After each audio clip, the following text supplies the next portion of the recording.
शाहीन जावेद रियाज Saudi अरब। इस साल रमज़ान मुबारक में सऊदी हुकूमत की जानिब से जेलों में कैद आम कैदियों की मामूली सज़ाएं माफ़ होंगी।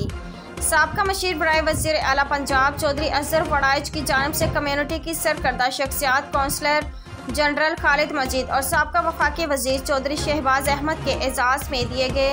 अफ्तार डिनर के मौके पर कौंसलर जनरल जद्दा खालिद मजीद ने इजहार ख्याल करते हुए कहा कि इस साल बड़ी तादाद में आम मामूली केसों में कैद पाकिस्तानी सऊदी हुकूमत की जानिब से